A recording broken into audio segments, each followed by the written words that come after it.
Music में स्वागत है। क्या नाम है आपका? Ram Gayatri recording studio. Music by DJ Guddu Raj. Cycle चलती चलती जबरू कताऊ पैदल मारत रही हर। साइकिल चलती चलती जबरू कताऊ पैदल मारत रही रे। जाबे छौरी कोनो जाबे छौरी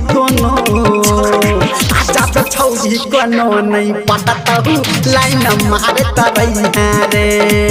जाबे छौरी कोनो नहीं पटतहु लाइन मारत रही रे। साइकिल चलती चलती जबरू कताऊ पैदल मारत रही रे। साइकिल चलती चलती जबरू कताऊ पैदल मारत रही रे। जाबे छौरी कोनो जाबे छौरी कोनो नहीं पटतहु लाइन मारत रही रे। जाबे छौरी कोनो नहीं पटतहु लाइन मारत रही रे। सटाके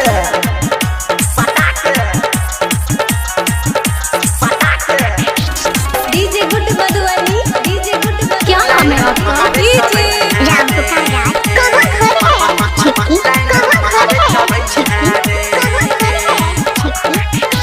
छौरी जब हसल तो बुझी माल फसल हो। तोहर सूरतिया ओकरा में बसल रे। छौरी जब हसल तो बुझी माल फसल हो। ओकर सूरतिया तोरो में बसल। नया नया जींस पैंट खूब मारी के सेंट सब झाड़ तो रही रे। नया नया जींस पैंट खूब मारी के सेंट सब झाड़ तो रही रे।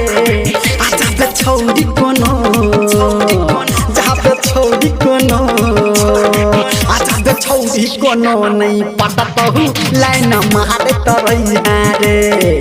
जाबे छौरी कोनो नहीं पटतहु लाइन मारत रही रे।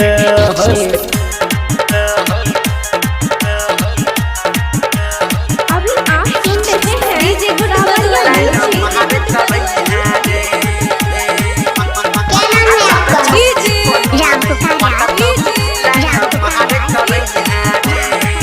हाँ आगा पीछा जब तक छौरी के करबे बादू में ना फाहा तू ही रे भरबे।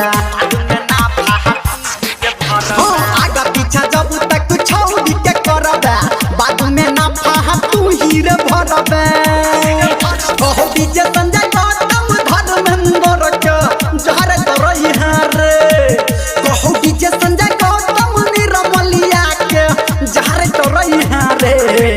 जाबे छौरी कोनो जाबे छौरी कोनो जाबे छौरी कोनो नहीं पटतहु लाइन मारत रही रे। जाबे छौरी कोनो नहीं पटतहु लाइन मारत रही रे। साइकिल चलती चलती जबरू कताऊ पैदल मारत रही रे।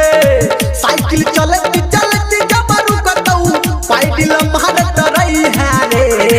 जाबे छौरी कोनो जाबे छौरी कोनो जाबे छौरी कोनो नहीं पटतहु लाइन मारत रही रे।